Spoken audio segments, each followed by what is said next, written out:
Coucou tout le monde, je voulais vous faire une petite vidéo pour vous exposer un petit peu, enfin j'avais besoin de revenir un petit peu sur ma vérité par rapport aux énergies du moment et sur ce qui est en jeu et on va dire sur ce qui est à venir. J'entends beaucoup de choses ça et là qui me posent un petit peu question en fait, je vais pas vous mentir, notamment dans le domaine de la spiritualité, donc un domaine vaste. Je viserai personne en particulier parce que le but c'est pas de viser des personnes, ça sert à rien. Encore une fois, chacun voit midi à sa porte, mais il y a vraiment des choses qui me questionnent, notamment sur les formulations, sur la manière de dire les choses. Euh, on dit beaucoup que la lumière a déjà gagné en ce moment, et je suis totalement d'accord pour dire ça, puisque c'est factuel. Il y a une vraie illumination, et ça se voit par toutes les révélations qui se font à travers le monde de tout un tas de phénomènes. Donc oui, la lumière et l'ombre ne sont que les deux faces d'une même médaille, de toute façon, je le crois sincèrement. Et le voile des vérités est exposé. D'une certaine façon, par conséquent, l'ombre est exposée aussi. C'est-à-dire que là, elle n'a plus aucun endroit où se cacher. Et je pense que c'est pas anodin. Si on commence à entendre parler de plus en plus de certains phénomènes, parce que tout simplement, tout ce qui était caché à l'heure actuelle ne l'est plus du tout. Donc des phénomènes comme le satanisme, etc., la sorcellerie, là tout à coup, depuis quelque temps, ça s'est exposé au grand jour, on en parle beaucoup plus facilement. Et moi, encore une fois, par rapport à ce que j'ai reçu il y a 2 ans, ça correspond et ça ne va pas s'arrêter, c'est-à-dire que ça va faire que s'amplifier. Au niveau du collectif, c'est une certitude, mais je pense aussi au niveau individuel, je l'ai dit et je le redis, je pense que de plus en plus de personnes seront soumises à des phénomènes paranormaux, de plus en plus de personnes les verront, en subiront peut-être les conséquences à certains moments, ou éprouveront certaines choses, mais aussi de nombreux sorts, à mon avis, lancés il y a de nombreuses années, vont pouvoir se révéler et se mettre au jour, ça s'est déjà vérifié autour de moi.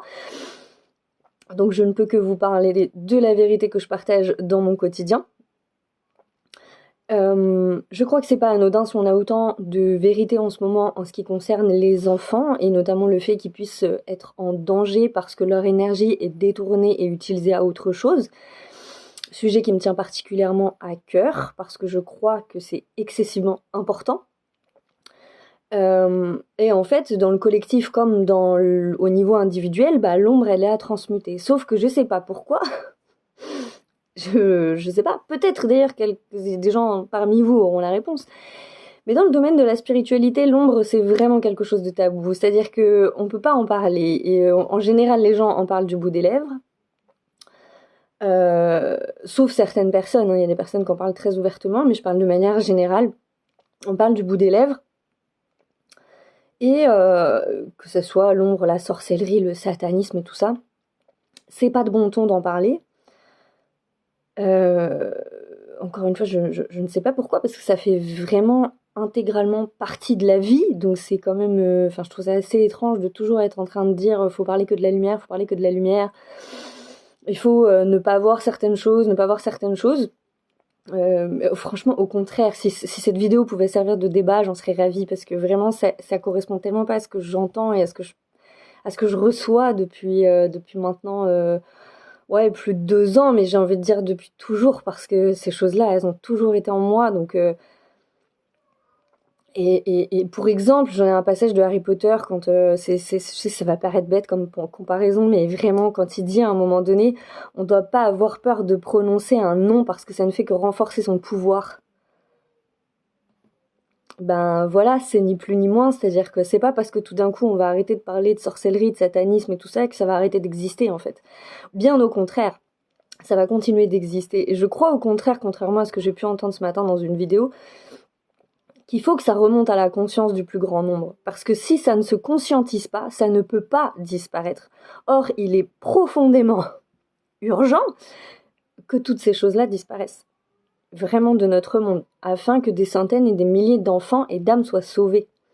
Donc je trouve ça quand même particulièrement étrange que dans le courant principal, on va dire, il y ait ce mouvement-là. Alors, bien évidemment, oui, je partage cet avis du fait qu'il ne faut pas nourrir certaines choses. C'est sûr que si on parle H24 de la même chose, on la nourrit, bien évidemment. C'est aussi évident que l'ombre, démon, entité en tout genre, déteste particulièrement la joie et tout ce qui se rapporte à un petit peu de bonne humeur. Donc, plus on va propager d'ondes de joie et de bonne humeur, effectivement, et plus on chassera ces espèces d'entités-là. Maintenant, si on prend par exemple des prêtres exorcistes, leur métier, il s'avère, c'est de chasser, pour la majeure partie des gens. Alors après, là-dessus, vous avez deux écoles. Effectivement, un prêtre exorciste va plutôt avoir tendance à renvoyer en enfer. Mais je prends des personnes comme Luc Baudin, par exemple, que j'admire beaucoup. Lui va plutôt les envoyer en amour et du coup transmuter les choses. Hier, je regardais la vidéo d'un imam qui, du coup, a pour mission on va dire de convertir les démons, c'est-à-dire de les rendre musulmans pour que ils puissent à un moment donné accéder à Dieu et donc arrêter d'être des démons. Donc après, au niveau des méthodes, il y a plusieurs moyens, on va dire, de combattre tout ça. J'utilise le mot combattre à dessein parce que pour moi, dans la période dans laquelle on vit, il y a bien un combat. Alors, je sais très bien qu'en disant ça, je me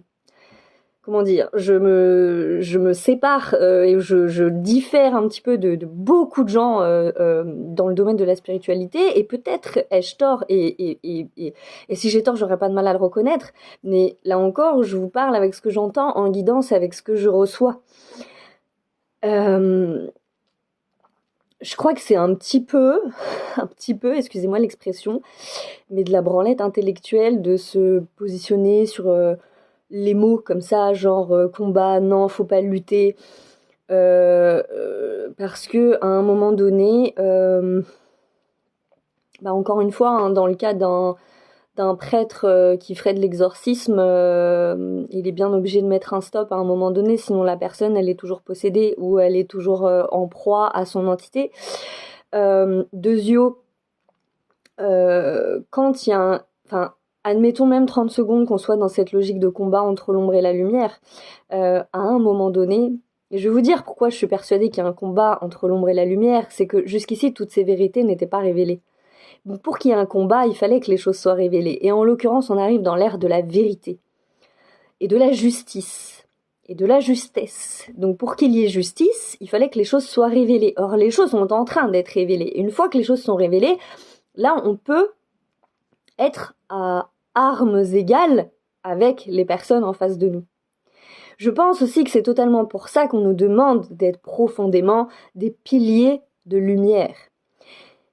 Mais la lumière et l'amour, parce que c'est bien avec ça que du coup les guerriers de lumière combattent. Ils vont pas combattre avec des armes, ils vont pas combattre avec des choses néfastes. Ils vont combattre avec l'amour. L'amour pour ce qu'ils aiment, leurs êtres chers, la planète, etc. Mais quand on aime, on se bat pour les choses qu'on aime. Si votre enfant, il veut boire de l'arsenic, vous allez lui dire non, parce que ça le met en danger. Vous avez, à des moments, des situations, vous êtes obligé, en fait, de dire non à vos enfants pour les protéger, pour leur offrir un cadre sécure. Et bien, toutes ces choses-là, en fait, et je veux dire, j'ai tellement l'impression que c'est logique ce que je suis en train de dire. Faut pas croire quand même que le satanisme, la sorcellerie, qui est sur cette terre depuis des centaines et des centaines et des centaines et des centaines d'années, avec tous les rituels que ça a engendré, vont disparaître en l'espace de 2-3 ans, là, quand même. Je veux bien croire, hein, les miracles existent, moi j'en vis plein dans mon quotidien. Mais la lumière gagne à partir du moment où on se laisse embrasser par la lumière. Et se laisser embrasser par la lumière, c'est aussi accepter ce type de vérité-là. Quand on est dans un travail d'introspection spirituelle, personnelle, pour pouvoir transmuter une ombre qui nous est propre, il faut l'accepter déjà, il faut qu'elle remonte en conscience. Donc a priori, là, il va falloir qu'il y ait beaucoup de choses qui remontent en conscience au niveau de l'humanité. Et je crois vraiment pas que ça soit encore une fois une question d'éveiller ou de pas éveiller. On va vivre tous sur la même planète, on va tous vivre ensemble en fait. Donc, je vous dis ça parce que là, pour le coup, mes infos, elles diffèrent et que j'ai besoin de les partager de certaines formes de manière. J'entends beaucoup de choses, je vois beaucoup de choses qui me questionnent, vraiment qui me questionnent, voire même qui me mettent pas très à l'aise parce que je trouve ça même limite dangereux quand on dit aux gens qu'à un moment donné, c'est pas nécessaire que ça remonte en conscience, que de toute façon, ça va être transmuté en lumière comme ça par la force de la pensée, mais à un moment donné, on nous demande d'être incarné dans la matière et par conséquent d'être des bras de cette justice divine d'une manière ou d'une autre. Justice divine, j'utilise le mot divin, mettez le mot univers, mettez ce que vous voulez, mais en tout cas, d'arrêter certains phénomènes. Pour arrêter certains phénomènes, par exemple au niveau de la pédophilie, il faudrait qu'il y ait certaines institutions qui tombent. Tout ça, c'est factuel. Il y a des gens qui sont en danger derrière. On n'est pas sur des choses... tout est une question de mesure, je crois, et d'équilibre, mais ça me paraissait important. Et je crois vraiment que en ce moment, on s'en rend compte énormément. Et franchement, très honnêtement, j'ai certainement beaucoup à perdre là, beaucoup d'abonnés, beaucoup de tout ce que vous voulez, mais j'en ai absolument rien à faire. Je suis genre ultra alignée là avec moi-même. Et genre ma conscience va super bien parce que je réponds à quelque chose que je sais intimement dans mon âme et dans mon cœur depuis toujours. En fait. Et l'amour, c'est pas toujours ce qu'on croit. Et l'amour, parfois, c'est de dire non. Et l'amour, parfois, c'est de dire stop, en fait. Donc, voilà. Ça me paraissait important parce que, notamment au niveau des enfants, il y a un vrai gros travail de libération qui doit se faire et qui est profondément important. Et que si ça ne remonte pas au niveau de la conscience du plus grand nombre, ces enfants sont perdus. Et là, on va avoir un problème. Véritablement. Donc on n'est certainement pas tous faits pour combattre ces choses-là, ça on est totalement d'accord, mais il y a des êtres qui doivent l'être à un moment donné, au même titre que les prêtres exorcistes existent. Et s'ils existent, c'est qu'il y a bien une raison d'être sur cette planète, sinon ça n'existerait pas, car tout sur cette planète a un sens. Y compris certaines vérités qui dérangent. J'en suis désolée, mais c'est pourtant comme ça. Enfin, je suis pas quelqu'un qui est réputé pour dire aux gens ce qu'ils ont envie d'entendre. J'ai jamais fonctionné comme ça et je ne fonctionne pas comme ça. Y compris en guidance. Moi, je suis pour que les choses soient dites et c'est comme ça qu'on avance.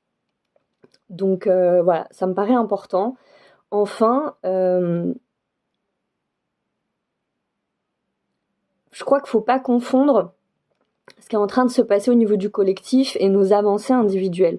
Parce que ce qui est vrai sur nos avancées individuelles, c'est qu'il y a des vrais phénomènes de transformation et de libération qui sont profondément forts et qui vont être bouleversants.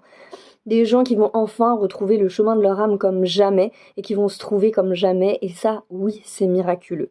Et pourquoi ? Parce qu'ils sont censés incarner ces piliers de lumière dans la matière pour aider à combattre certaines choses.